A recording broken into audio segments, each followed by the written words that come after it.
सन्माननीय शिवाजीराव पाणोंगे सर, या मरवडे फेस्टिवलचे संकल्पक पवार गुरुजी, व्यासपीठावर उपस्थित सर्व मान्यवर मंडळी, समोर उपस्थित आपण सर्व गुणवंत शिक्षक आणि पाठीमागची सगळी गावकरी रसिक मंडळी,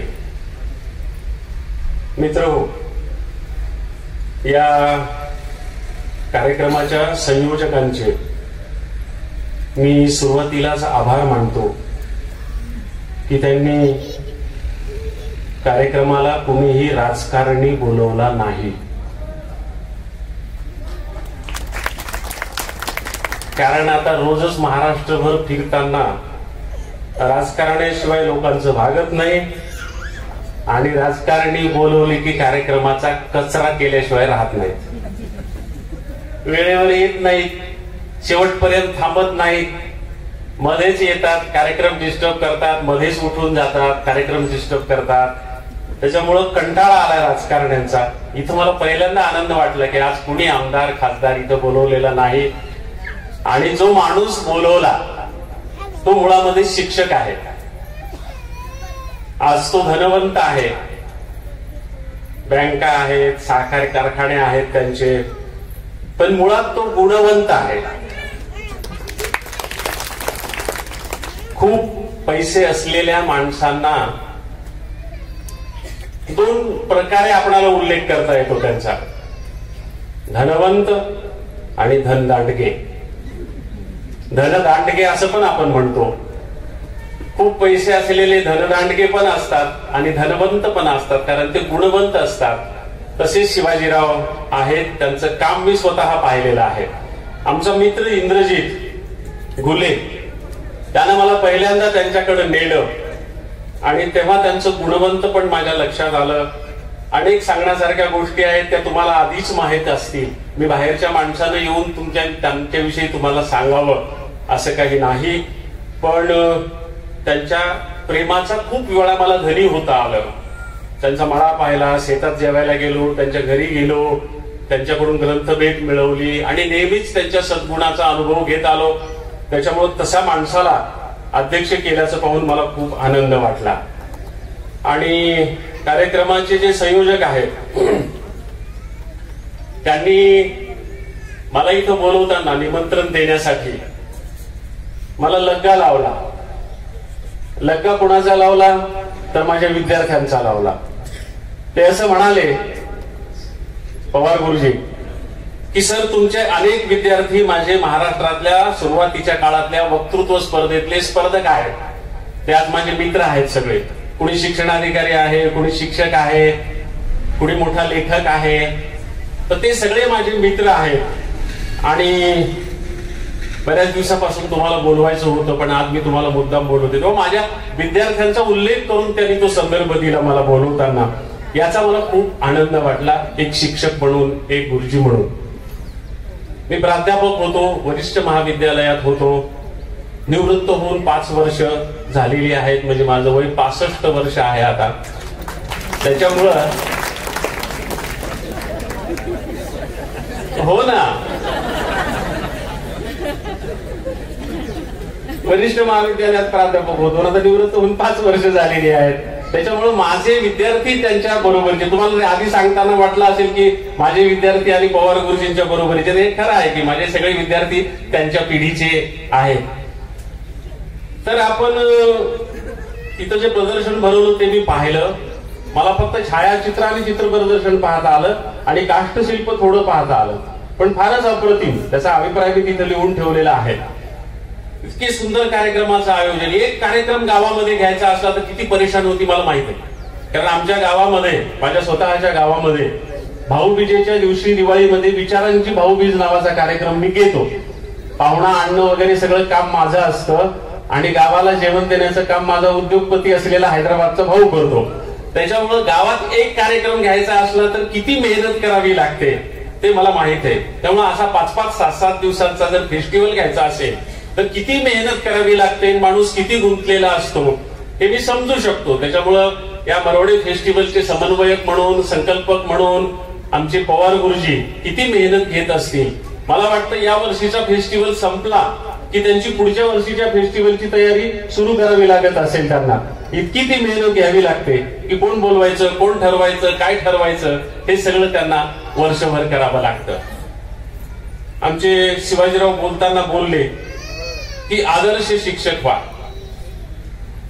आदर्श खरं तर ते म्हणाले, त्याच्या आधीही आदर्श शिक्षक असा शब्द आहे, पण हे नेहमी सांगितलं जातं की आदर्श शिक्षक हा शब्द चुकीचा आहे.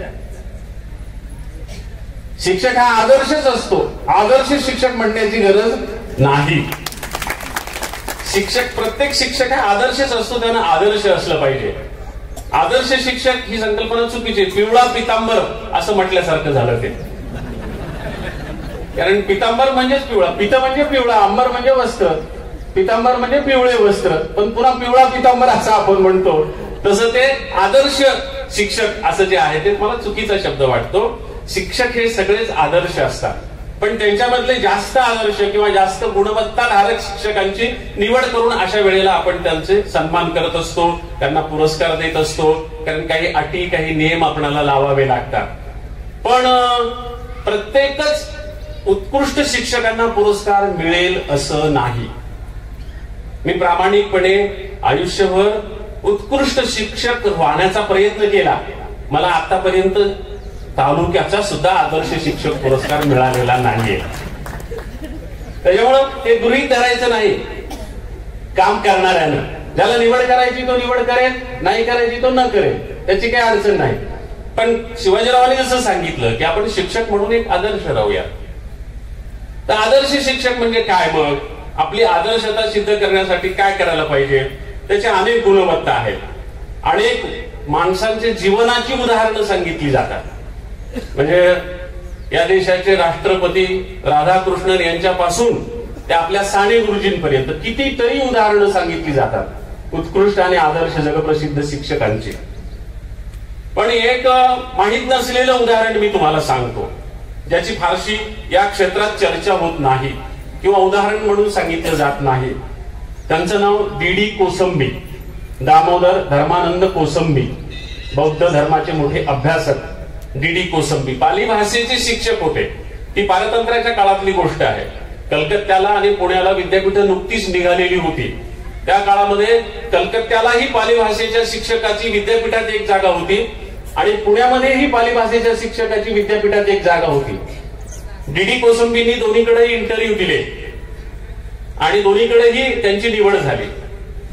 आता निवड ह्यांना करायची होती की कुठं जायचं, कुठं म्हणजे कलकत्ता विद्यापीठामध्ये जॉईन व्हायचं का पुणे विद्यापीठात जॉईन व्हायचं.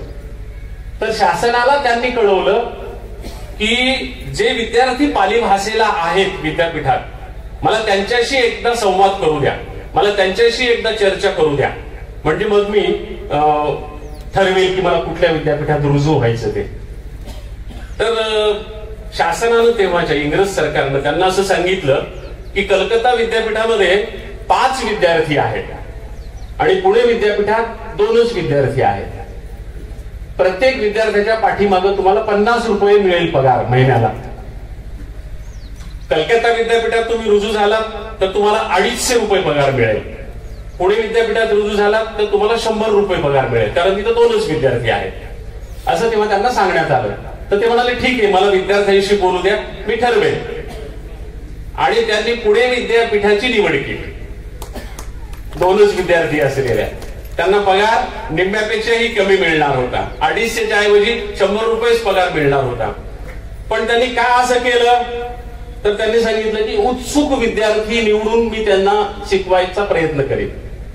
तर पुणे विद्यापीठात तेव्हा असलेल्या एका विद्यार्थ्याचं नाव मी तुम्हाला सांगतो, जो शिक्षकांना माहीतच असतो शक्यतो.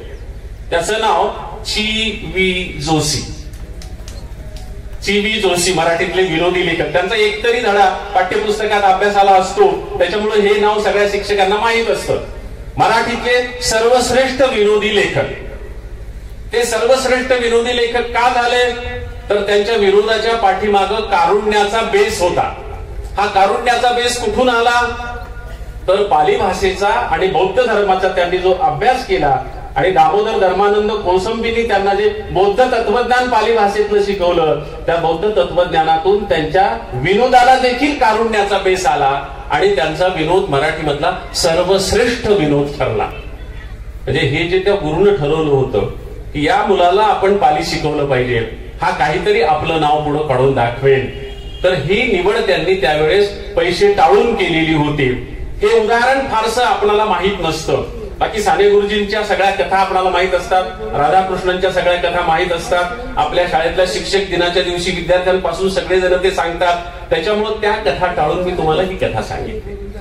वर्गामध्ये आपण एक आदर्श शिक्षक होणं, उत्तम शिक्षक होणं, ह्याच्यासाठी काय करायचं असतं, तर सगळ्यात महत्वाची गोष्ट असते, आपण वर्गात उभे राहिल्यानंतर आपण निरपेक्ष असलो पाहिजे. आपण निरपेक्ष, आपण वर्गाच्या बाहेर आपण सापेक्ष असलो पाहिजे. वर्गाची चौकट ओलांडून आत पाऊल टाकलं की आपण निरपेक्ष झालं पाहिजे. म्हणजे आपण कुठल्याही धर्माचे नसलो पाहिजे, आपण कुठल्याही जातीचे नसलो पाहिजे, आपण कुठल्याही राजकीय पक्षाचे नसलो पाहिजे, आपण कुठल्याही अभिनिवेशाचे नसलो पाहिजे. वर्गात गेल्यानंतर आपण जो धडा उघडू, आपण जी कविता उघडू, आपण जे प्रकरण उघडू, 100% त्याचे झालो पाहिजे. बरेच शिक्षक वर्गात हे सगळे अभिनिवेश विसरायला तयार नसतात. ते कुठल्या तरी पक्षाचे असतात आणि तो पक्ष डोक्यात ठेवून वर्गात विद्यार्थ्यांशी बोलत असतात. ते कुठल्या तरी जातीचे असतात आणि ती जात ठेवून वर्गात विद्यार्थ्यांशी बोलत असतात. ते कुठल्या तरी धर्माचे असतात आणि तो धर्म ठेवून डोक्यात वर्गात शिक्षकांशी ते विद्यार्थ्यांशी ते बोलत असतात. तुम्ही नकळत तुमचं स्वतःचं निरीक्षण करून पहा. ह्या गोष्टी जाणून बुजून येत नसतात, नकळत येत असतात, पण ह्या जाणीवपूर्वक टाळाव्या लागतात. त्या आपण टाळल्या पाहिजे आणि सर्व प्रकारे निरपेक्ष होऊन वर्गात एक निरपेक्ष शिक्षक म्हणून विद्यार्थ्यांच्या समोर आपण उभं राहिलं पाहिजे. आणि अगदी अलीकडच्या काळात ही सापेक्षता प्रचंड वाढलेली आहे, कारण समाजातली ही सापेक्षता प्रचंड वाढलेली आहे आणि ती गुरुजींच्या माध्यमातून वर्गात येण्याची शक्यता जास्त वाढलेली आहे. म्हणून ही सापेक्षता टाळून जास्तीत जास्त निरपेक्ष वर्गात आपणाला विद्यार्थ्यांसमोर कसं उभं राहता येईल याचा प्रयत्न करणं म्हणजे उत्तम शिक्षक होण्याचा प्रयत्न करणं आहे. आयुष्यामध्ये एकही तास बुडाला नाही पाहिजे, बुडवला नाही पाहिजे. एकही तास, म्हणजे मी माझं उदाहरण सांगतो की मी नाही एकही तास आयुष्यात कधी बुडवला, कधीच नाही. एक तर माझी रजा असेल, सुट्टी असेल, नाहीतर शाळा बंद असेल, त्याच्याशिवाय तास बुडवणं कधीही शक्य नाही, बुडवला नाही. खात्रीपूर्वक सांगतो, निवृत्त होईपर्यंत एकही तास मी बुडवला नाही. आणि वर्गात शिकवत असताना आपण किती विद्यार्थी आहे त्याचा कधी विचार करायचा नाही. आता आम्ही सार्वजनिक जीवनात काम करतो, बऱ्याचदा आम्ही असं गाव महाराष्ट्रभर फिरत असतो, तेव्हा आमच्या प्राचार्यांना लोक विचारायचे की ह्यांच्या सतत बातम्या येतात, हे इथं दिसतात तिथं दिसतात, हे शिकवतात काय? आमचे संस्था चालक त्यांना सांगायचे की तुम्ही त्याची काळजी करू नका, मी त्यांचा संस्था चालक आहे, मला माहित आहे आणि माझं त्यांच्यावर बारीक लक्ष असते, कधीही त्यांचा तास बुडवला जात नाही.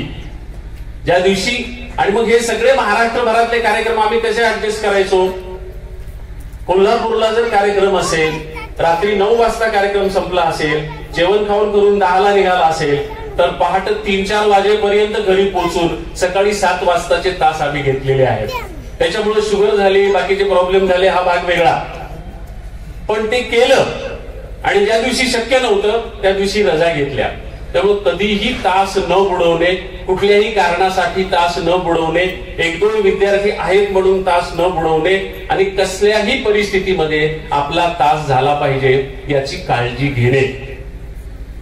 गावामध्ये व्यासपीठावर कधी कधी कार्यक्रमाला बोलवत मला, तर मी त्यांना सांगायचो की बाबांनो, इतक्या वाजता माझा तास आहे. एकदा हरिभाऊ बागडे, सध्या छत्तीसगडचे राज्यपाल, आपल्या विधानसभेचे सभापती होते, परभणीला आले. महानुभावांचा चिंतनी नावाचा कार्यक्रम होता, 25-30 हजार लोक उपस्थित होते. कार्यक्रमाचा अध्यक्ष मी होतो आणि बागडे साहेब राजकारणी असल्यामुळं उशिरा आले आणि माझा तासाची वेळ झाल्याबरोबर 10 मिनिटं बाकी होते. व्यासपीठावरून उतरून मला तासावर जायला 10 मिनिटं लागणार होते. तर माझ्या बरोबर 10 मिनिटं तासाच्या वेळेच्या आधी मी व्यासपीठावरून उतरलो, कार्यक्रमाचा जरी अध्यक्ष असलो तरी, आणि उठून निघून गेलो.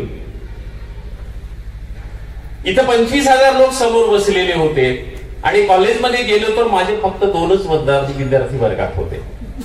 पण कर्तव्य म्हणून मला माझ्यासाठी 25,000 विद्यार्थ्यांपेक्षा 2 विद्यार्थी जास्त महत्वाचे होते, कारण ते माझ्या कर्तव्याचा भाग होते. बाहेरचा माझा सन्मान, तिथला अध्यक्षपद, तिथली माझी कीर्त, ही बाकीच्या गोष्टी आहेत, तो माझ्या कर्तव्याचा भाग नव्हता. माझा कर्तव्याचा भाग होता वर्गात येऊन 2 विद्यार्थ्यांना प्रामाणिकपणे शिकवणे. आणि मी शिकवत असतानाच तिकडचा कार्यक्रम संपल्यावर पोलिसांच्या सायरन वाजत, विधानसभेचे सभापती असल्यामुळं त्या गाड्या आमच्या वर्गाच्या मागून गेल्या. त्यावेळेस मला 2 मिनिटं थांबावं लागलं ते आवाज बंद होण्यासाठी. आणि ते संपल्याच्या नंतर मी पोरांना सांगितलं की याच कार्यक्रमाचा मी अध्यक्ष होतो, पण तुमच्या वर्गासाठी मी ते सोडून आलो. तेव्हा अक्षरशः विद्यार्थ्यांचे डोळे पाणावले. ते म्हणाले, सर एवढा मोठा कार्यक्रम सोडून तुम्ही का आलात? म्हणलं तुमच्यासाठी येणं मला जास्त महत्वाचं आहे. त्याच्यामुळं वर्गामध्ये उपस्थित राहणं, आपले तास घेणं, विद्यार्थ्यांना जीव लावणं, विद्यार्थ्यांवर प्रेम करणं, याच्या इतकी उत्तम शिक्षकांसाठी दुसरी कुठलीही गोष्ट नसते. त्याच्यामुळं तुमचे विद्यार्थी इतके आदर्श घडतात. शिवाजीरावांनी जसं सांगितलं की शिक्षण उपसंचालक असलेले कुलकर्णी हे त्यांचे विद्यार्थी आहेत, तर आपले विद्यार्थी मग कायम आपल्याला लक्षात ठेवतात, ते कधीच विसरत नाहीत. आणि आपल्यासाठी आपले विद्यार्थी न विसरण्या इतकं मोठं बक्षीस आपल्यासाठी कुठलंच नसतं. ते सगळ्यात मोठं बक्षीस आहे, तो आपलं सगळ्यात मोठं पारितोषिक आहे. त्याच्यामुळं त्या पारितोषिकाचे धनी होण्याचा आपण प्रयत्न करणं हे मला जास्त महत्वाचं वाटतं. कोरोना काळात सुद्धा शिवाजीराव ज्या लोकांना संशयच यायचा की इंद्रजित भालेराव तास कसे घेत असतील, त्यांनी कोरोना काळातले माझे तास पाहिले. आणि कोरोना काळात तास घेण्याची काय मजा होती. तुम्ही सगळ्यांनी कोरोना काळात तास घेतले असतील, मजा होती ना? मजा आली का नाही कोरोना काळात? खरंच मजा आली. म्हणजे मला माझ्यामध्ये असलेले गुण कोरोना काळात जास्त लक्षात आले. मी किती चांगला तास घेतो ते कोरोना काळात मला कळालं. किती चांगला तास घेऊ शकतो. पहिल्या दिवशी ज्या दिवशी तास घेतले, म्हणजे वर्गात चर्चा झाली प्राध्यापकांची की समोर कोणीच दिसत नाही ऑनलाईन तासाला, शिकवायचं कसं? कारण दिसल्याशिवाय प्रेरणा येत नाही, पोरं असल्याशिवाय बोलता येत नाही, शिकवायचं कसं? हा सगळ्यात मोठा प्रश्न होता. मी तुम्हाला सांगतो, मी महाराष्ट्रातला सगळ्यात लोकप्रिय कवी, सगळ्या महाराष्ट्रभर फिरायचो, माझ्याकडं मोबाईल नव्हता. लॉकडाऊन सुरू होईपर्यंत मी मोबाईल घेतला नाही. माझ्या विद्यार्थ्यांनी तो घेऊ नये म्हणून. आपण त्यांना कसं सांगणार मग की हे मोबाईल वापरू नका म्हणून? मी लॉकडाऊन सुरू होईपर्यंत मोबाईल घेतला नाही. आणि पवार गुरुजी, तुम्ही ज्या ज्या विद्यार्थ्यांची नावं सांगितली ते लोकप्रिय विद्यार्थी देखील मी मोबाईल घेईपर्यंत त्यांनी मोबाईल घेतला नाही. ते शिक्षक होते, शिक्षक, प्राध्यापक, वक्तृत्व स्पर्धेतले मोठे मोठे, एवढ्या 40-45 वर्ष वयाचे, पण गुरुजींनी मोबाईल घेतला नाही. अर्धे माझ्या विद्यार्थ्यांनी मोबाईल घेतले नाही. लॉकडाऊनच्या काळात युजीसीनं आम्हाला कंपल्सरी केलं की मोबाईल घ्या, त्याचे नंबर कळवा, तुमचे तास आम्ही चेक करू सुरू आहेत का नाही ते, तुमचे टाइम टेबल कळवा कॉलेजला सांगितलं, आणि तुमचे मोबाईल नंबर कळवा. आणि ज्या दिवशी तास घ्यायचा, पहिला तास, मलाही संभ्रम पडला कसा तास घ्यायचा.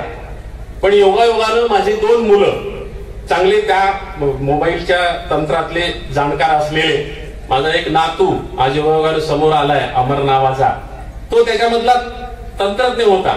तो माझ्याच कॉलेजला त्यावेळेस ऍडमिशन घेऊन होता. तर मग त्या काळात मला त्यांनी सांगितलं तंत्र मोबाईलचं. तर माझ्या मुलांनी सांगितलं की पप्पा तुम्ही काय करा, आम्ही तुम्हाला सगळं सेटिंग करून देतो. त्यांनी स्टँड मागवला, मोबाईल ठेवला, तो नीट लावून दिला, मला खुर्ची दिली, माझ्या पाठीमागे ज्ञानेश्वरांनी तुकारामाचे पुतळे ठेवले, पुस्तकाच्या रांगा रचून ठेवल्या, छानपैकी सेटअप करून ठेवलं. आणि मला म्हणाले तुम्ही या खुर्चीवर बसा आणि शिकवा. तर माझ्यासमोर तोच प्रश्न होता, समोर कोणीच दिसत नाही, शिकवायचं कसं? तर माझा त्यातला तज्ञ असलेल्या मुलांनी मला मोबाईलचा तो पॉइंट दाखवला की पप्पा या पॉइंट कडे पाहून तुम्ही बोला.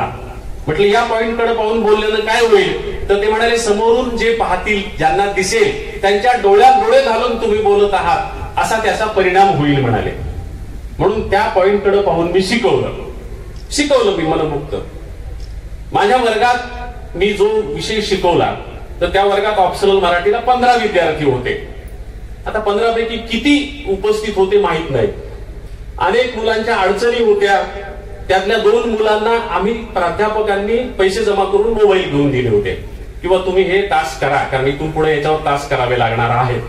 किती मुलं उपस्थित होते तर माझी मुलं म्हणाले की पप्पा हे समजतं, तुमचा तास संपल्यानंतर आम्ही तुम्हाला सांगतो किती पोरं उपस्थित होते. मग तास संपल्यावर मी विचारलं, छोट्या मुलाला मी बाळा म्हणतो, म्हटलं बाळा किती मुलं उपस्थित होते रे? तर त्यानं ते चेक केलं. ते म्हणलं पप्पा 500 विद्यार्थी उपस्थित होते. म्हटलं माझे 15 पोर आहेत ना रे, माझ्या विषयाचे 15 पोर आहेत माझ्या कॉलेजचे. ते म्हणजे ते आम्हाला माहित नाही, पण तुमचा आता जो तास झाला त्या तासाला उपस्थिती 500 होती. म्हटलं असं कसं काय झालं? तर ते म्हणाले आता फक्त तुमच्या कॉलेजचीच पोरं तुमचा तास करतील असं नाही, सगळ्या महाराष्ट्रातली मुलं तुमचा तास आता करू शकतात. त्याच्यामुळे हे कुणीही मुलं असतील सांगता येत नाही. दुसऱ्या दिवशी 5000 संख्या वाढली. तर पहिल्या दिवशी माहीत झालं ना 5000 संख्या वाढली. ही संख्या वाढत वाढत वाढत कुठपर्यंत गेली माहिती आहे? ज्या दिवशी मी वामनदादा कर्डक यांची मानसा इथे मी तुझे गीत गावे ही कविता शिकवली, त्या दिवशी 2.25 लाख विद्यार्थी माझ्या त्या तासाला उपस्थित होते. युट्यूबवर अजून माझे हे तास आहेत. आमचं कॉलेजचं नाव ज्ञानोपासक महाविद्यालय. आमच्या कॉलेजच्या मराठी विभागाचं युट्यूब चॅनल आम्ही सुरू केलं, कारण ऑनलाईन शिकवताना पोरांना जर रेंज नसेल तर त्यांना तास करता येणार नाही. म्हणून आम्ही आमच्या ज्ञानोपासक कॉलेजच्या मराठी विभागाचं चॅनल सुरू केलं. तासाचे व्हिडिओ करायचे, चॅनलवर टाकायचे. पोरांना जेव्हा रेंज असेल, जेव्हा मोबाईल उपलब्ध असेल तेव्हा त्यांनी पाहायचे. अशी ती आम्ही व्यवस्था केली होती. त्याच्यामुळे अजूनही तुम्ही आमच्या कॉलेजच्या मराठी विभागाचं चॅनल जर सबस्क्राईब केलं, त्याच्यावर टेस्ट केलं, चेक केलं तर ज्ञानोपासक मराठी विभाग असं त्याचं नाव आहे. कॉलेजचं नाव ज्ञानोपासक, आमच्या मराठी विभाग असल्यामुळे ज्ञानोपासक मराठी विभाग या नावाचं ते चॅनल आहे. त्याच वेळी आमच्या विद्यापीठानं संपूर्ण विद्यापीठासाठी एक चॅनल सुरू केलं. संपूर्ण विद्यापीठासाठी जे चॅनल सुरू केलं त्यांचे सबस्क्रायबर 700 होते आणि आमच्या एका कॉलेजच्या एका विभागाचे सबस्क्रायबर 22,000 होते. आता ते वाढले असतील, 22,000 होते एका विभागाचे. आणि दरम्यानच्या काळात मी जे शिकवलं ते सगळे व्हिडिओ आता उपलब्ध आहेत. माझ्या असं लक्षात आलं शिवाजीराव सर की फक्त पोरं तर महाराष्ट्रातले सगळे कीर्तनकार माझा तास करतायत, वारकरी माझा तास करतायत. आणि आळंदीच्या सगळ्या वारकरी शिक्षण संस्थांनी विद्यार्थ्यांना कंपल्सरी केले माझे तास करायला, कारण सगळ्या संतांचे मी तास घेत होतो. ते तास अजून उपलब्ध आहेत. मी ज्ञानेश्वर शिकवले, तुकाराम शिकवले, 16 संतांचे 16 व्हिडिओ, ते सगळे चेक करा तुम्ही, तुमच्या लक्षात येईल की बाकीचे लोक तास करत होते. आणि इतकंच नाही तर कधी शक्य होतं की माझ्या तासाला कुलगुरू बसतील. माझ्या असं लक्षात आलं की माझा तास नियमितपणे 3 कुलगुरू करत होते. 3 कुलगुरू करत होते. पहिले कुलगुरू आमच्या स्वामी रामानंद तीर्थ विद्यापीठाचे माजी कुलगुरू पंडित विद्यासागर होते. ते रिटायर झालेले होते, आता कुलगुरू नव्हते, पुण्यामध्ये स्थायिक झालेले होते. आणि पुण्यामध्ये स्थायिक झालेल्या त्या कुलगुरूंनी आपल्या माजी विद्यापीठाची ऑनलाईन टीचिंगची काय सिस्टीम आहे ती चेक केली. त्याच्यामध्ये माझे तास दिसले आणि त्याच्यानंतर माझे तास त्यांनी रेग्युलर करायला सुरुवात केली. आणि एक दिवस अचानक त्यांचा फोन आला की मी पंडित विद्यासागर बोलतोय. ते आमच्या विद्यापीठाचे कुलगुरू असले तरी माझ्या परिचयाचे नव्हते. नाव माहित होतं मला की आपले कुलगुरू आहेत, पण माझा त्यांचा कधी परिचय झाला नाही, कारण मी कधीही विद्यापीठाची कुठलीही निवडणूक लढवली नाही. विद्यापीठाच्या कुठल्याही कमिट्या समित्यांवर मी कधी गेलो नाही. विद्यापीठामध्ये मी कुठल्याच कामासाठी कधी गेलो नाही. त्याच्यामुळे कुलगुरूंची कधी भेट झाली नाही. एवढं माहित नव्हतं मला. म्हटलं तुम्ही कसं काय सर फोन केला? तर ते म्हणाले की मला माझ्या माजी विद्यापीठाचं काय चाललेलं आहे ते चेक करण्यासाठी मी ते पाहिलं, तुमचे तास दिसले आणि ते म्हणाले ऑनलाईन टीचिंग आदर्श पद्धतीनं कसं करावं याच्यासाठी नमुना म्हणून अनेक लोकांना मी तुमचे व्हिडिओ पाठवत आहे. एक दिवस नागनाथ कोतापल्ले यांचा फोन आला. ते आमच्या मराठवाडा विद्यापीठाचे कुलगुरू, पण मी त्यांचा विद्यार्थी, त्यांच्या हाताखाली शिकलेलो, MA मराठी त्यांच्या हाताखाली केलेलं. ते म्हणले, इंद्रजीत मी तुझे तास करत असतो. म्हटलं सर तुम्ही कसे काय तास करता? तर म्हणाले, मी एक दिवस सहज चेक करताना तुझा तास दिसला म्हणून मी त्या दिवशीपासून तुझे तास करायला सुरुवात केली. त्यामुळे माझ्यावर एक जबाबदारी आली की एवढी मोठी माणसं तास करतायत तर आपण तो खूपच काळजीने घेतला पाहिजे. एका काट्याचीही चूक नाही झाली पाहिजे, एका अक्षराचीही चूक नाही झाली पाहिजे, म्हणून जास्तीत जास्त काळजीने मी तास घेत होतो. आणि आमच्या परभणीला कृषी विद्यापीठ आहे. त्या कृषी विद्यापीठामध्ये अशोक धवन नावाचे कुलगुरू होते. सर हे अशोक धवन तास संपला की मला फोन करत, सर मी तुमचा तास केलाय, माझी हजेरी टाका म्हणून. अशोक धवन. त्यांना म्हटलं, सर तुम्ही काय माझा तास करताय, तुम्ही कृषी विद्यापीठाचे कुलगुरू. अहो म्हणले, तुम्ही काय सुंदर संत साहित्य शिकवता, हे संत साहित्य शिकण्यासाठी मी तुमचे विद्यार्थी झालो म्हणाले, आणि मी तुमचा तास करतोय. कोरोना आला नसता तर मला हा अनुभव आला असता काय, मी मोबाईल घेतला असता काय. आणि मोबाईल मी कशासाठी घेत नव्हतो, तर माझ्या लेखन वाचनावर परिणाम होईल म्हणून. पण मोबाईल घेतल्यानंतर मी ठरवलं की माझ्या लेखन वाचनाला हा मोबाईल कसा पूरक करता येईल. त्याच्यामुळं मोबाईलवर सध्या मी लेखन करतो. आता मला हातात लेखणी घेण्याची गरज नाही, मी व्हाईस टाईप करतो. मला लोक म्हणाले की व्हाईस टाईप करताना काहीच्या काही उमटतंय. म्हटलं तुम्ही नीट उच्चार केले तर सगळं नीट उमटतंय, तुम्ही नीट उच्चार करत जा म्हणजे ते आपोआप सगळं नीट उमटतंय. आणि एक दोनदा करेक्शन करावं लागतं. एवढं मोठं प्रचंड लेखन माझ्या हातून कधीही झालं नसतं. एवढं लेखन मी आता करू शकतो कारण त्या मोबाईलमुळे मला ते शक्य झालं. आणि मोबाईल घेतल्यानंतर माझ्या मुलांना पहिल्यांदा म्हटले की मला या मोबाईलवर दुसरं काही पाहायचं नाही, फक्त कबीर पाहायचं आहे. आणि मग मी कबीर सर्च करत गेलो. कबीर प्रोजेक्ट नावाचा एक प्रोजेक्ट आहे युट्यूबवर, तुम्ही कबीर प्रोजेक्ट या नावानं सर्च करा आणि पहा. त्याच्याविषयी मी बोलायला लागलो तर कदाचित 1 तास लागेल, इतका सुंदर तो प्रोजेक्ट आहे. शेकडो तासाचं शूटिंग उपलब्ध आहे.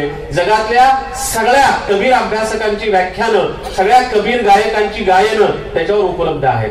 आणि त्याचा सगळा हिस्ट्री तर इतकी सुंदर आहे त्या कबीर प्रोजेक्टची, ते सांगत बसत नाही. फक्त एवढंच सांगतो की कबीर प्रोजेक्ट सर्च करा. आणि तो सर्च केल्यामुळं माझा कबीराचा इतका अभ्यास झाला आणि नंतर मी कबीराचा इतका अभ्यास केला की आता मी मराठीमध्ये कबीर संत सुधारक आणि कवी नावाचा ग्रंथ लिहिला, जो सध्या बऱ्यापैकी लोकांना मान्य होत आहे, पॉप्युलर होत आहे. कदाचित मी मोबाईल घेतला नसता तर कदाचित मी कबीरावरचा ग्रंथ लिहू शकलो नसतो. त्याच्यामुळे आपल्यावर जी आपत्ती येते त्या आपत्तीचाही चांगल्या पद्धतीनं कसा विचार करता येईल याचा विचार शिक्षकांनी करावा असं मला वाटतं. कोरोना काळानं तो धडा मला शिकवला. कोरोना काळ वाईटच होता पण त्याच्यातूनही काही चांगल्या गोष्टी घडाल्या. त्यात म्हणजे माझ्या अनुभवाला आलेल्या ह्या गोष्टी एक शिक्षक म्हणून मी तुमच्या समोर अनुभव म्हणून मुद्दाम सांगितल्या. मी इथं येत असताना आमच्या पवार गुरुजींना विचारलं की काय बोलू, भाषण करू का कविता म्हणू, तर ते म्हणाले सर दोन्हीचं मिश्रण करा. म्हटलं मिश्रण करण्याच्या ऐवजी उत्स्फूर्तपणे जे सुचेल ते सुरुवातीला बोलूयात आणि नंतर कविता म्हणूयात, चालेल ना? ऐकायच्यात ना कविता का कंटाळला नाही ना? मला वाटतं एकेकाळी 5वीला पुस्तकात अभ्यासक्रमाला होती माझी कविता, बाप नावाची कविता. बरोबर आहे ना? तुमच्यापैकी अनेकांनी ती वर्गात शिकवली असणार. शेतामध्ये माझी खोप, तिला बोराटीची झाप, तिथं राबतो कष्ट तो माझा शेतकरी बाप. त्या कवितेपासून आपण सुरुवात करूया. ही कविता मुळात राम शेवाळकर यांनी 5वीच्या पुस्तकात लावली होती, कारण ते तेव्हा बालभारतीचे अध्यक्ष होते. एकदा पुण्यात रमण बागेतल्या एका कॉलेजच्या विद्यार्थ्यांच्या कार्यक्रमाला राम शेवाळकर, नाना पाटेकर, भक्ती बर्वे आणि मी आम्ही 4 जण एकत्रित होतो. कार्यक्रमामध्ये शेवाळकर सरांनी माझ्या कविता ऐकल्या आणि मला वाटतं त्यावेळेस तुमच्या पिढीचे सगळे पोरं त्या कार्यक्रमाला उपस्थित होते. तुम्ही होतात काय रमण बागेतल्या त्या कार्यक्रमाला? कारण त्या पिढीतली ती गोष्ट आहे, म्हणजे जवळजवळ 27-28 वर्षापूर्वीची ती गोष्ट आहे रमण बागेतल्या त्या कार्यक्रमाची. कविता ऐकल्याच्या नंतर मला राम शेवाळकर म्हणाले की इंद्रजीत तुझ्या कविता फार सुंदर आहेत रे, तू मुलांसाठी कविता लिहित नाहीस का? म्हटलं सर तुम्हाला असा प्रश्न का पडला? तर ते म्हणाले, अरे तू शेतकऱ्यांवर इतक्या सुंदर कविता लिहितोस, आता मी सादर केलेल्या ऐकल्या. मी सध्या बालभारतीचा अध्यक्ष आहे, 5वीच्या पुस्तकाचं काम सुरू आहे, तर तुझी एखादी कविता 5वीच्या पुस्तकात टाकावी अशी माझी इच्छा आहे. म्हटलं सर कशी कविता हवी तुम्हाला? तर ते म्हणाले आमच्या काही अटी असतात. म्हटलं काय अटी असतात?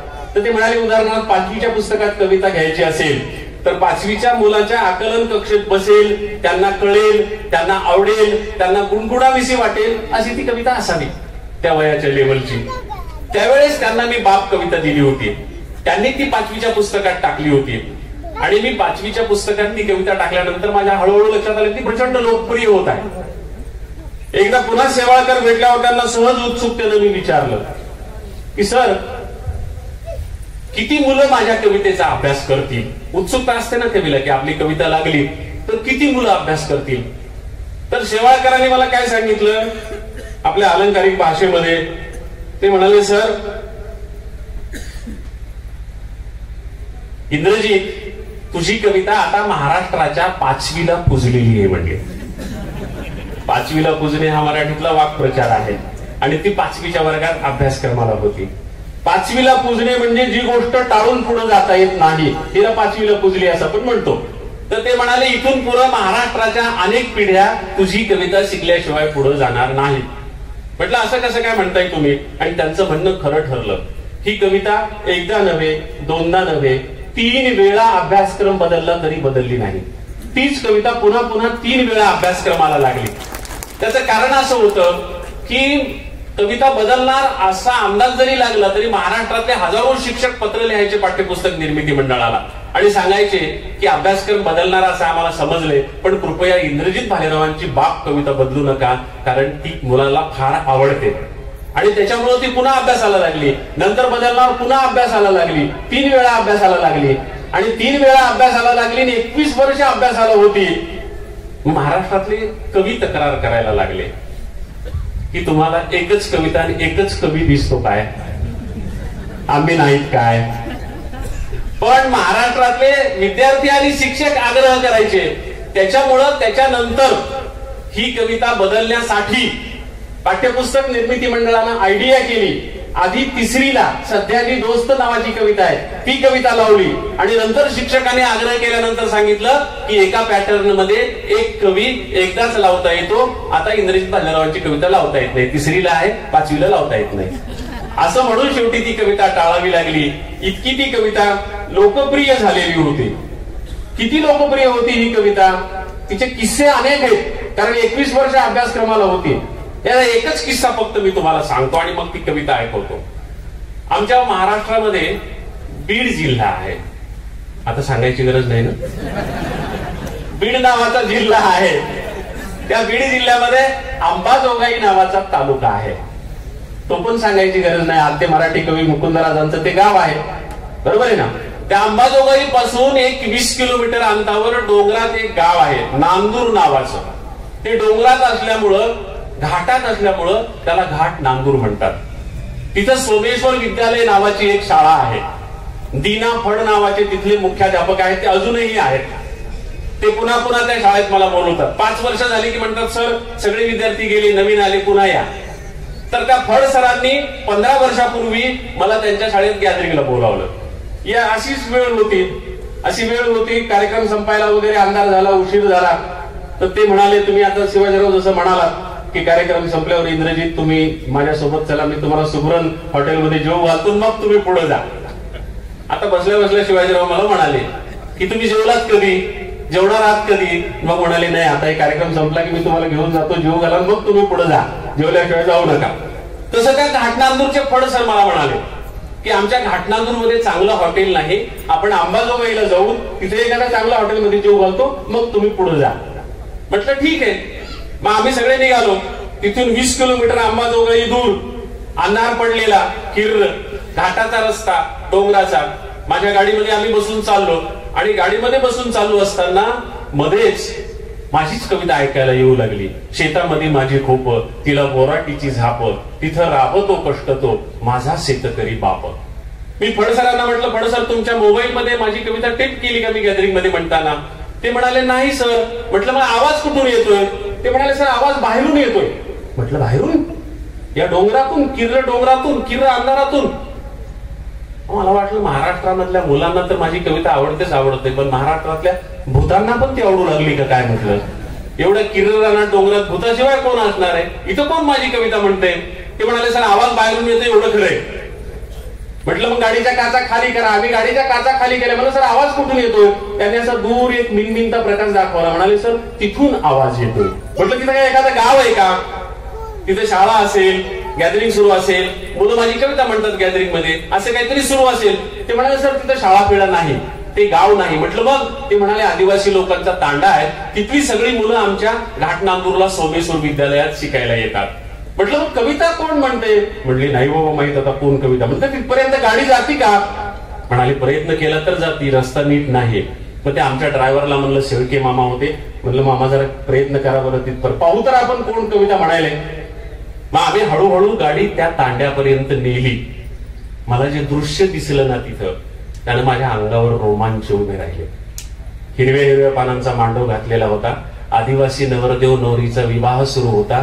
नवरदेव नवरीला हळद लावणं सुरू होतं आणि करवली हातामध्ये बॅटरीचा माईक घेऊन म्हणत होती, शेतामध्ये माझी कोप, तिला बोराटीची झाप, तिथं राबतो कटतो माझा शेतकरी बाप. आदिवासींच्या लग्नामध्ये आदिवासी गीतांसारखी आपली कविता. माझ्या अंगावर रोमांच उभे राहिले. पण माझ्यापेक्षा जास्त आनंद झाला फड सरांना, की या आदिवासी तांड्यावर एक आदिवासी मुलगी सरांची गाणं म्हणते, आपण त्यांना इथं घेऊन आलो. तिचं गाणं म्हणणं संपल्यावर फड सरांनी तिला जवळ बोलावलं. म्हणाले बाळा बाळा इकडे, तुझी कविता म्हटली ना ती आम्हाला फार आवडली. तिने बिचारीने खाली मान घालून, तिला वाटलं ते कोण लोक आहेत, काय आहेत, माहित नाही, काही नाही.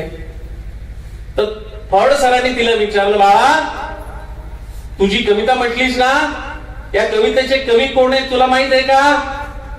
फड सरांना वाटलं ती म्हणेल हो इंद्रजित भालेराव, आणि मग आपण तिला लगेच सांगू हेच आहेत इंद्रजित भालेराव, आणि मग त्या मुलीला किती आनंद होईल अशी त्यांनी कल्पना केली. असं घडलं नाही, घडलं वेगळं. फड सरांनी विचारलं, बाळा तुला या कवितेचे कवी माहित आहेत का? ती मुलगी म्हणती, कवी म्हणजे काय? कवी म्हणजे काय? ते म्हणजे तू 5वीला आहेस ना, तुझ्या पाठ्यपुस्तकात ही कविता आहे ना? ती म्हणाली नाही मी 5वीला नाही, मी 3रीला आहे. मग तुला 5वीची कविता कशी काय पाठ? ती म्हणाली माझी ताई 5वीला होती, तेव्हा डोंगरामध्ये शेळ्या हाकताना आम्ही दोघी जणी नाचू नाचू ही कविता म्हणायची. तिची ऐकू ऐकू मला पाठ झाली, आणि आता माझा गळा चांगला असल्यामुळे सगळे मलाच ही कविता म्हणतात, म्हणून मी ही कविता म्हणते आहे. आणि ज्या ताईची ऐकून मी ही कविता पाठ केली, त्याच ताईचा विवाह समारंभ सुरू आहे, तिला हळद लावणं सुरू आहे. म्हणून मी ताईला विचारलं, ताई तू हळद लागत आहे, आनंदाचा क्षण आहे, मी काय म्हणू? तेव्हा माझ्या ताईनं सांगितलं की ती कविता म्हण, म्हणून मी ती कविता म्हणते आहे. आता फड सरांना मी खुणवलं, पुढचे प्रश्न विचारू नका. त्या मुलीला जवळ घेतलं, पाठीवरून हात फिरवला, तिला डोक्यावरून हात फिरवला. आनंद झाला होता, मला खरंच आनंद झाला होता. गॅदरिंग झाल्यामुळे मानधन मिळालेलं होतं, तेव्हा हजाराच्या नोटा चलतीमध्ये होत्या, बंद झालेल्या नव्हत्या. 1000ची नोट काढली, त्या मुलीच्या हातात दिली, डोक्यावरून हात फिरवलं, पुढे निघालो. पण फड सर अस्वस्थ होते. त्यांनी प्लॅन केला वेगळाच, घडलं वेगळंच. त्या मुलीला सांगता आलं नाही कवीचं नाव. ते म्हणले एडी पोट्टी 1000चं बक्षीस घेते आणि कवी कोण म्हणजे काय माहित नाही. अस्वस्थ फडसर. फडसरांना म्हणलं फडसर अस्वस्थ होऊ नका, अस्वस्थ होऊ नका. मी त्यांना माझ्या गाडीमधली, त्या काळात सीडी नव्हत्या, कॅसेट होत्या, कॅसेट. अमिताभ बच्चन यांनी त्यांचे वडील हरिवंशराय बच्चन यांच्या कवितांचं अभिवाचन केलेली एक कॅसेट माझ्याकडे होती. ती जे पुढे सीडीच्या रूपात आली बाजारामध्ये. तर त्यांना त्याच्यामधली एक कविता मुद्दाम अमिताभ बच्चननं हरिवंशराय बच्चनची म्हटलेली फडसरांना ऐकवली. म्हणलं ही कविता ऐका आणि मग तुम्ही बोला. म्हणजे काय कविता आहे? तर त्या कवितेचा मराठीत मी तुम्हाला अर्थ सांगतो.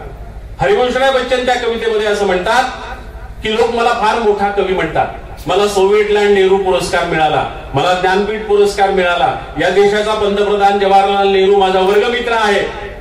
पण मी स्वतःला तेव्हाच मोठा कवी समजेल जेव्हा गंगा नदीच्या काठी गुरं राखणारा एखादा मुलगा माझी कविता म्हणेल. हे अमिताभ बच्चनच्या बापाचं स्वप्न होतं. ते साकार झालं का नाही मला माहित नाही, पण त्याच्या पुढचं कितीतरी माझं स्वप्न साकार झालं. एक आदिवासी तांड्यावरची मुलगी माझी कविता म्हणत होती.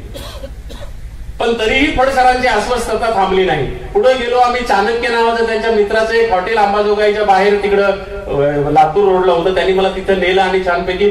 तर ते हॉटेल मालक म्हणाले की सर खाली लोक चांगले नसतात, तुम्ही वर टेरेसवर बसा, आम्ही तुम्हाला वर आणून देतो जेवण.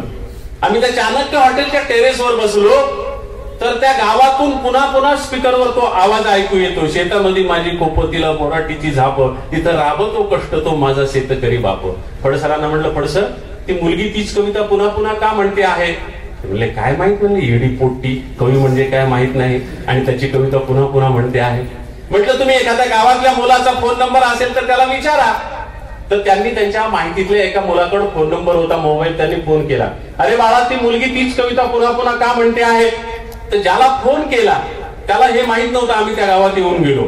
तो म्हणाला सर या मुलीनं ही कविता म्हणताना त्या हायवेवरून 2 साहेब गाडी घेऊन आमच्या तांड्यावर आले आणि त्यांना ही कविता इतकी आवडली की त्यांनी आमच्या या मुलीला 1000 रुपयाचं बक्षीस दिलं. आणि आता म्हणले सगळ्या तांड्यात ही बातमी झाली, सगळे लोक जमा झाले. तिला म्हणाले 1000 रुपये बक्षीस, कोणतं कविता म्हटली म्हण बरं पुन्हा. 1000 रुपये बक्षीस, कोणतं गाणं म्हणलं म्हण बरं पुन्हा. त्याच्यामुळे म्हणले जो आला तो तिला ते म्हणायला लावायला, तो बक्षीस द्यायला म्हणले तिच्या समोरचं टोपलं पैशाने भरून गेलं म्हणाले. फडसर म्हणले येडी पोट्टी, म्हणले पैसे गोळा करायला तर तिला कविता माहित नाही, कवी माहित नाही म्हणाले. त्यांची काय अस्वस्थता संपेना. फडसरांची अस्वस्थता संपवण्यासाठी फडसरांना मी दुसरा एक किस्सा सांगितला. त्यांना किस्सा सांगितला तो मी तुम्हाला सांगतोय. त्यांना म्हटलं त्यांची अस्वस्थता मला कमी, म्हणलं नीट जेवणारही नाहीत म्हटलं. आता त्यांची अस्वस्थता मला कमी. त्याला म्हटलं तुम्हाला रयत शिक्षण संस्था माहित आहे? म्हणाले हो. म्हटलं त्याचे सेक्रेटरी माहित आहेत? म्हणाले हो. तेव्हा एनडी पाटील होते. म्हटलं केवढा मोठा माणूस? म्हणाले हो. म्हटलं महाराष्ट्राचे सहकार मंत्री होते? म्हणाले हो.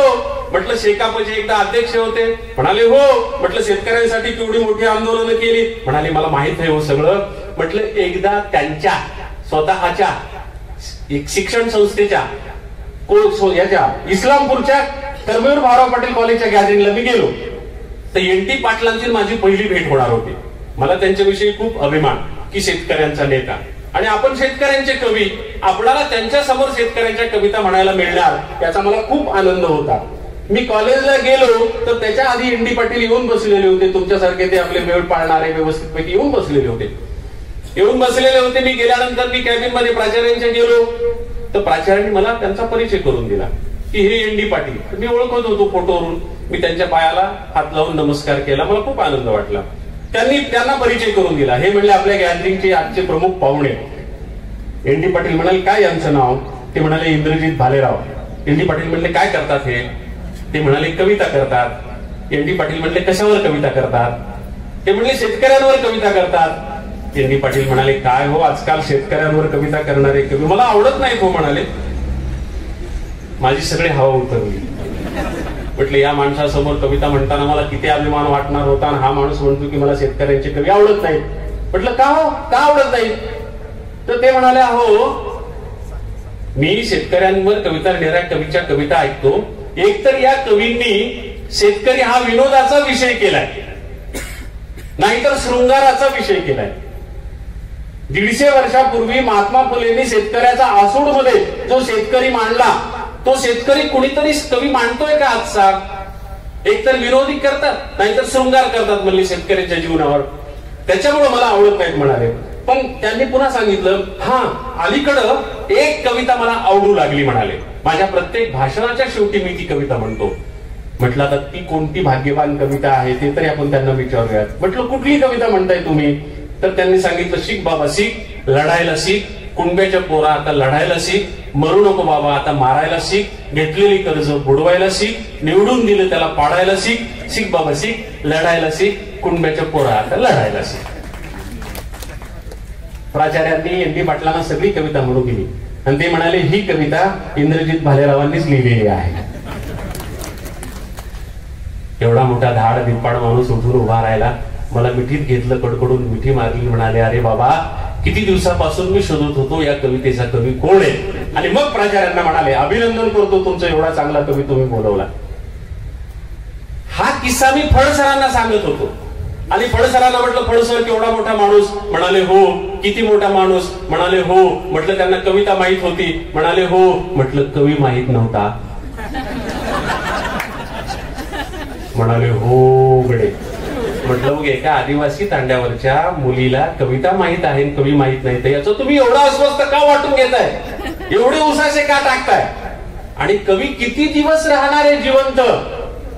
लोकांनी कविता ओळखावी, कवी नाही ओळखला तरी चालतो, कविता ओळखावी. लोक कविता ओळखतायत याच्या इतकं भाग्य कवीच्या दृष्टीनं दुसरं कुठलं असणार आहे. म्हणून मला ती कविता भाग्यवान वाटते. तर ही कविता अशी लोकप्रिय होती, ज्या वर्गात ही कविता अभ्यासाला होती तिचं लहान भावंड, त्याचं मोठं भावंड आणि कधी कधी ते मायबाप देखील ती कविता पाठ करताना मी अनुभवलेले आहे. आई वडिलांनी मला ती कविता म्हणून दाखवलेली आहे कधी कधी की आमच्या मुलाच्या अभ्यासाला आहे, पण आम्हाला सुद्धा ही तुमची कविता पाठ आहे. त्याच्यामुळं हिचे अशा हा एक किस्सा मी तुम्हाला सांगितला. असे 20 किस्से महाराष्ट्र टाइम्सच्या सगुण निर्गुण मध्ये 17-18 वर्षापूर्वीच मी लिहून ठेवलेले होते. त्या कवितेचे किस्से आहेत. इतकी ती कविता लोकप्रिय होती. ती कविता म्हणतो, मला वाटतं ही कविता, मला कसं झालेलं आहे माझा प्रॉब्लेम की शेतकरी संघटनेमध्ये 7-7 आणि 8-8 लाख लोकांच्या मॉब समोर मी कविता म्हटलेल्या आहेत आणि त्या सगळ्या टाळ्यांच्या साथीमध्ये म्हटलेल्या आहेत. त्याच्यामुळे मला सवय लागली की लोकांना सहभागी करून घेऊन त्या टाळ्यांच्या साथीमध्ये ती कविता म्हणायची. चालेल म्हणजे तुम्हाला अपमान नाही वाटणार ना. आम्ही काय पूर्व आहेत काय, आम्ही काय विद्यार्थी आहेत काय, आम्हाला टाळ्या वाजवायला. पण माझ्यापेक्षा तर लहानच आहेत तुम्ही सगळे आता, म्हणजे बरोबर आहे ना. चालेल ना. पोरं लई तालात टाळ्या वाजवतात. आता तुम्ही सगळे गुणवंत शिक्षक आहे, तुम्ही किती तालात वाजवता ते पाहतो. शेतामधी माझी कोप तिला बोराटीची झाप, तिथं राबतो कष्ट तो माझा शेतकरी बाप. शेतामधी माझी कोप तिला बोराटीची झाप, तिथं राबतो कष्ट तो माझा शेतकरी बाप. लेतो अंगावर चिंध्या खातो मिरची भाकर, काढी उसाची पाचट जगा मिळाया साखर.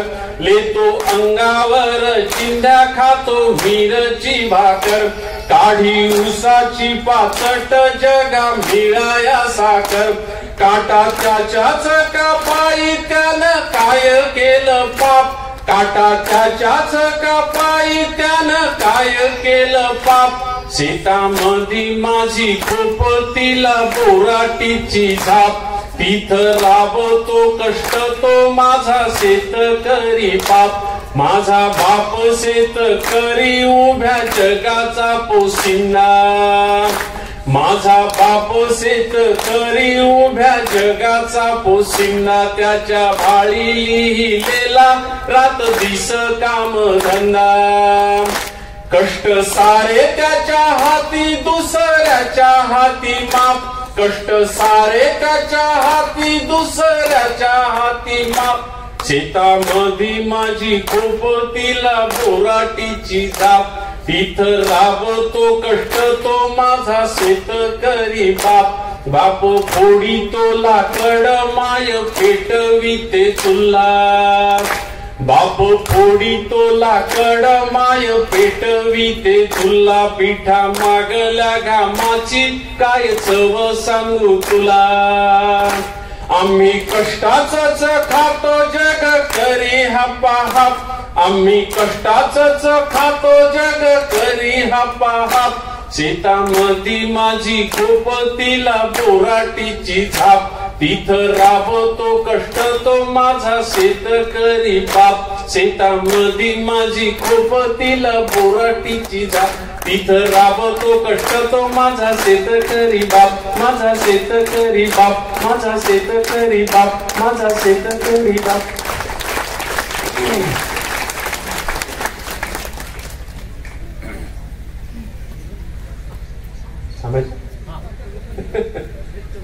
बरं चालेल. खरं आहे, कवितेविषयी बोलायला लागलं की फार वेळ जातो, पण कवितेची मजा येते. पण आपल्याकडे तेवढा वेळ नाहीये. त्याच्यामुळं आता 2 कविता निवेदन न करता, तुम्हाला टाळ्या वाजून परेशान न करता म्हणतो. त्यातली सगळ्यात, आता खरं तर मला नव्या नव्या कविता म्हणायला ऐकतात. दिल्लीला परवा जे साहित्य संमेलन झालं तेव्हा दार उघड दिल्ली दार उघड नावाची कविता लिहिली होती आणि खूप मजा आली होती आणि खूप ती प्रसिद्ध झाली कविता की दार उघड दिल्ली दार उघड. पण तो संदर्भ इथं नसल्यामुळं सगळ्या लोकांना आवडणारी पॉप्युलर असलेली अशी ती कविता म्हणतो. काट्या कुट्याचा तुडवीत रस्ता माझ्या गावाकडं चल माझ्या दोस्ता. हे सगळे वक्तृत्व स्पर्धेतले विद्यार्थी नेहमी म्हणायचे, कायम म्हणायचे, ते कोटेशन असायचे त्यांच्या भाषणामधलं. काट्या कुट्याचा तुडवीत रस्ता माझ्या गावाकडं चल माझ्या दोस्ता. कशी उन्हात उन्हात तळतात माणसं, कशी मातीत मातीत मळतात माणसं.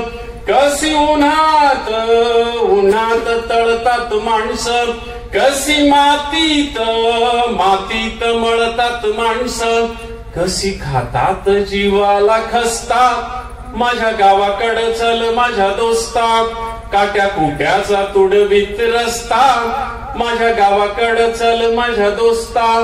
काळा बापाच हिरवं राहणं, काळ्या माईन पिकवलं सोनं.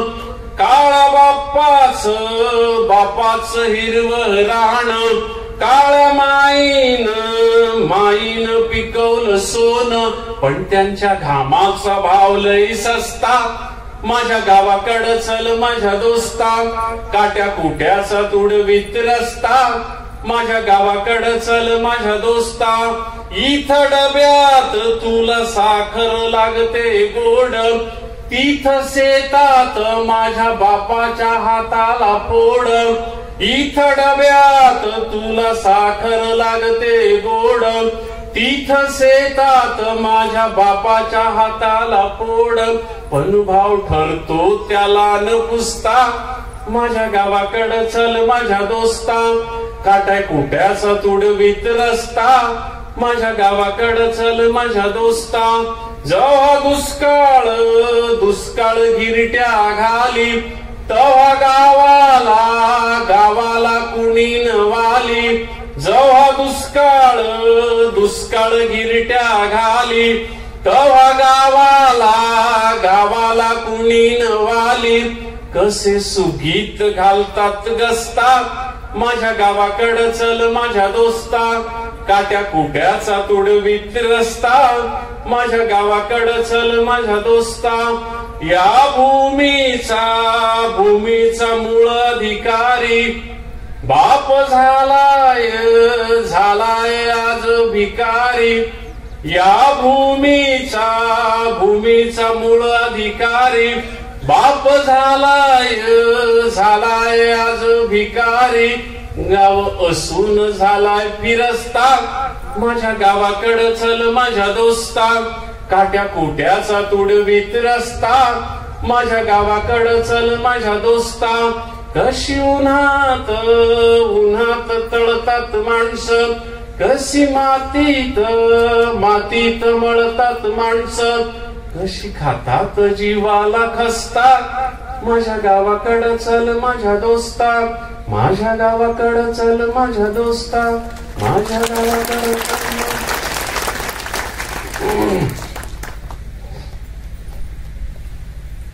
भगिनींची संख्या मोठ्या प्रमाणात असल्यामुळं एक त्यांच्यासाठी खास त्यांची कविता जी तुम्हालाही त्यांचे भाऊ म्हणून तेवढीच आवडेल. एक खेड्यातली माय आहे. आता या कवितेचे सुद्धा किस्से खूप आहेत. म्हणजे जळगाव जिल्ह्यातल्या सेंदुर्णी मधल्या व्याख्यानमालेपासून ते अमेरिकेत झालेल्या पहिल्या विश्व मराठी साहित्य संमेलनापर्यंत या कवितेचे इतके इंटरेस्टिंग अनुभव आहेत की मी ते सांगत बसायला वेळ नाही. तुमच्या इथेही एखादा असा किस्सा घडेल की जो मला पुढच्या कार्यक्रमात सांगता येईल. खेड्यातली एक माय आहे, तिला 4 लेकी आहेत. पहिली लेक चांगल्या घरी पडली, दुसरी लेक चांगल्या घरी पडली, तिसरी लेक चांगल्या घरी पडली, एक लेक चांगल्या घरी पडत नाही. आता पुण्या मुंबईची कविता म्हणताना पडली म्हणजे काय असा प्रश्न विचारतात, तर तुम्हाला ते काही सांगायची गरज नाही. पडली म्हणजे तिला गेली. तर एक मुलगी चांगल्या घरी पडत नाही, माईचा सगळा जीव तिच्यामध्ये गुंतलेला असतो. तिला वाटतं की तिनं पुन्हा पुन्हा माहेराला यावं आणि माहेरचा पाहुणचार घेऊन जावा, म्हणून माईनं लेकीला दिलेलं निमंत्रण अशी अर्धी कविता आहे, आणि मग लेकीनं माईला दिलेलं उत्तर अशी अर्धी कविता आहे. माईचं निमंत्रण काय आहे? उभ्या उभ्या आड रात्र येऊन जाय ग लेकी. आड रात्र म्हणजे एका मुक्कामापुरतं का होईना, रात्र आडवी जाण्यापुरतं का होईना, उभ्या उभ्या आड रात्र येऊन जाय ग लेकी. तिथं आता सुरू असल उन्हाचा कहार, इथं आता पिकली ग आंबेराई फार. तिथं आता सुरू असल उन्हाचा कहार, इथं आता पिकली ग आंबेराई फार. रसाळीचे 4 आंबे खाऊन जाय ग लेकी, उभ्या उभ्या आड रात्र येऊन जाय ग लेकी. विहिनीच्या टोमण्यानं कान किटला असल, रोज रोज चटणी भाकर जीव इटला असल. विहिनीच्या टोमण्यानं कान किटला असल, रोज रोज शिळी भाकर जीव इटला असल. तुपासंग पुरणपोळी खाऊन जाय ग लेकी, उभ्या उभ्या आड रात्र येऊन जाय ग लेकी. रातन दिस काम तुला इसावाबी नसल, रातन दिस काम तुला इसावाबी नसल. लंबे लंबे बाल तुहे गुत्ता झाला असल. मायेच्या हातानं न्हावून जाय ग लेकी, उभ्या उभ्या आड रात्र येऊन जाय ग लेकी. रातन दिस गुज बोलू जाय, संग मंग गुज बोलू, रात जागून काढू. आनंदानं हसू, दोघी आनंदानं रडू. संग मंग गुज बोलू, रात जागून काढू. आनंदानं हसू, दोघी आनंदानं रडू. सकुनाचा हिरवा चुडा लेवून जाय ग लेकी, उभ्या उभ्या आड रात्र येऊन जाय ग लेकी. उभ्या उभ्या आड रात्र येऊन जाय ग लेकी, उभ्या उभ्या आड रात्र येऊन जाय ग लेकी. आता हे माईचं निमंत्रण मिळालंय, पण लेक काही धावत पळत जात नाही. किती असं म्हणणं असतं की सगळ्यांना देताना सगळं नीट पाहून दिलंस, पण माझ्याच वेळी अशी घाई का केलीस? नीट गाव पाहिलं नाहीस, नीट नवरा पाहिला नाहीस, नीट सासू पाहिली नाहीस, नीट सासरा पाहिला नाहीस, असं का केलं? म्हणून ती धावत पळत नाही येता राग राग माईला निरोप पाठवते. ती अर्धी कविता. लेक म्हणते, जाय तुला बोलायची नाय माय, जाय तुला बोलायची नाय माय, जाय तुला बोलायची नाय. लाडाची लाडकी लेक तुझी मी, गोरी भुरी होते नव्हती खुजी मी. लाडाची लाडकी लेक तुझी मी, गोरी भुरी होते नव्हती खुजी मी. जावयात पाहिलंस काय, जावयात पाहिलंस काय, माय जाय तुला बोलायची नाय माय, जाय तुला बोलायची नाय. दूध तूप देऊन लखवलं मला, दुपारी दही तू चाखवलं मला. दूध तूप देऊन लखवलं मला, दुपारी दही तू चाखवलं मला. सासूची खाल्ली हाय, सासूची खाल्ली हाय, माय जाय तुला बोलायची नाय माय, जाय तुला बोलायची नाय. बापाची दाढी लुचायची मी, पटक्याला तोंड पुसायची मी. बापाची दाढी लुचायची मी, पटक्याला तोंड पुसायची मी. सासऱ्याची डिवते गाय, सासऱ्याची डिवते गाय, माय जाय तुला बोलायची नाय माय, जाय तुला बोलायची नाय. माहेरी होता विहीर मळा, पाटाच्या पाण्याचा पायाला लळा. माहेरी होता विहीर मळा, पाटाच्या पाण्याचा पायाला लळा. सासरी पोळतात पाय, सासरी पोळतात पाय, माय जाय तुला बोलायची नाय माय, जाय तुला बोलायची नाय. पाहून दिलास डोंगरी गाव, सकुणी कावळा करीना काव. पाहुण दिलास डोंगरी गाव, सकुनी कावळा करीना काव. दुधावर येईना साय, दुधावर येईना साय. माय जाय तुला बोलायची नाय, माय जाय तुला बोलायची नाय, माय जाय तुला बोलायची नाय, माय जाय तुला बोलायची नाय. आणि आता शेवटची कविता. ही कविता म्हटल्यानंतर मी काही बोलत नाही, त्याच्यामुळे ही कविता म्हणण्याच्या आधीच मला इथं बोलवलं त्याबद्दल संयोजकांचे खूप खूप आभार मानतो. गेल्या तासाभरापासून ज्या रसिकतेनं 1 तास बरोबर झालाय मला बोलायला सुरुवात करून, 70 मिनिटं झाली, 1 तास 10 मिनिटं झाली. तर 70 मिनिटं आपण ज्या रसिकतेने मला दाद दिली त्याबद्दल आपले सगळ्यांचे मनपूर्वक आभार. मी आलो 4 कविता म्हटल्या, 5वी कविता म्हणणार आहे, पण मी 500 कविता लिहिलेल्या आहेत आणि सगळ्या शेतकऱ्यांच्या जीवनावर लिहिलेल्या आहेत. ज्यांना कुणाला असं वाटेल की सरांनी 5च कविता म्हटल्या आणि बाकीच्या कविता कुठे आहेत, तर ज्यांना कुणाला उत्सुकता आहे त्यांच्यासाठी प्रकाशक आलेले आहेत आणि इथून बाहेर जाताना त्या गेटमध्ये त्यांनी स्टॉल लावलाय. 500 कवितांचं देखील एक पुस्तक आहे सारे रान नावाचं, तेही सवलतीच्या दरात ते देतील. माझी बाकी ही इतर पुस्तकं आहेत, सगळी 30 पुस्तकं आहेत, पण सध्या उपलब्ध कमी आहेत. आणि खास मुलांसाठी शिक्षकांसाठी नवीन आलेली 3 पुस्तकं आहेत, गाणे गोजीरवाणे, रानमळ्याची वाट आणि नातू ऋतू. मी माझ्या नातवावर कविता लिहिल्या वर्षभर शिवाजीराव, त्या खूपच म्हणजे लोकप्रिय झाल्या. राज ठाकरे बऱ्याचदा त्या कविता शेअर करायचे. मला वाटायचं हे का शेअर करतात, नंतर समजलं की त्यांचा नातू तेवढाच आहे आणि ते त्याला त्या कविता रिलेट करतात. खूप लोकप्रिय झाल्या त्या कविता. 1 वर्षभर मी खूप एन्जॉय केला माझा नातू ती कविता लिहून. तर त्याचं एक नातू ऋतू नावाचं पुस्तक आहे, त्याच्या पण काही मला वाटतं थोडक्या प्रती त्यांनी आणलेल्या आहेत. ज्यांना कुणाला उत्सुकता आहे त्यांनी जाताना तिथं डोकून पाहायला जात हरकत नाही. शेवटची कविता म्हणण्याआधी पुन्हा एकदा सगळ्यांचे आभार मानतो. एकच आहे फक्त, आता ही इतका वेळ बाया माणसं आली ना तर त्यांच्यासोबत लेकरं येणार आणि लेकरं कंटाळणार हे गृहीत आहे. त्याच्यामुळं थोडस लेकरं मध्ये मध्ये डिस्टर्ब करणार हे गृहीत आहे. पण मोठ्या बायांनी मोठ्या पुरुषांनी डिस्टर्ब केलं की लय त्रास होतो. त्याच्यामुळं शक्यतो हा त्रास या कवितेच्या वेळेस मला फार त्रास होतो. थोडा जरी डिस्टर्ब झाला तरी त्रास होतो. कधी कधी डोकं सरकतं माझं, त्यामुळे दगड नसल्यामुळे आजूबाजूला मी माईक पण फेकून मारतो मला डिस्टर्ब करणारा. त्याच्यामुळे शक्यतो ही कविता म्हणताना वाकडं तोंड करू नका, वक्ट तोंड करू नका, उठू नका जागेवरून. शेवटची कविता. पुन्हा एकदा सगळ्यांचे आभार. 2 जीवाची मायमही गेली दूरच्या शेताला, पोटा पाण्याच्या वडीनं जीव कामात गुंतला. मी माझ्या मायला विचारलं, माय मवा जन्म कवा झाला, तर माझ्या जन्माची माईनं सांगितलेली गोष्ट कवितेत सांगितलेली आहे.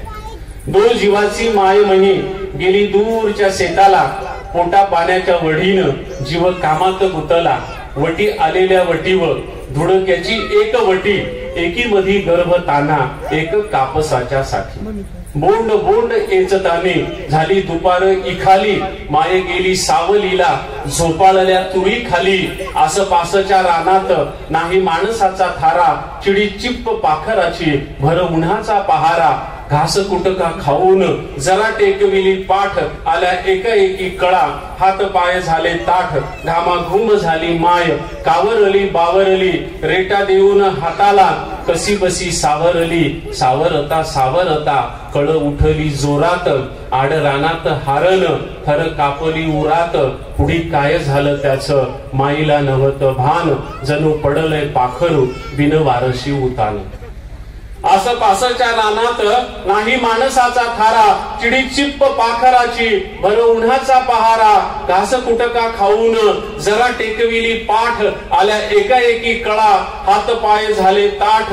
घामाघूम झाली माय कावरली बावरली, रेटा देऊन हाताला कशी बसी सावरता सावरता कळ उठली जोरात, आड रानात हारण थर कापली उरात, पुढी काय झालं त्याचं माईला नव्हत भान, जणू पडलय पाखरू बिनवारसी उतान, आली सुदीवर तव्हा कुस रिकामी झालेली, मातीवर वल्ला गोळा माती तोंडात गेलेली, बाळा तीन झाली माय जशी सीता वनवासी, लव अंकुश खेळले जसे झाडा झुडपाशी, खाली वरी धुडक्यात कापसाच्या डालीमध्ये, मला घालून माईन डाल उचलली आधी, नाही अंगामध्ये बळ तरी माय तरारली, वल्ली कच्ची बाळा तीन नदी मध्ये उतरली, माय झाली वसुदेव सूर्य झाला नागफणा, माय झाली वसुदेव सूर्य झाला नागफणा, तरी धीराच्या माईन नाही वाकू दिला कणा,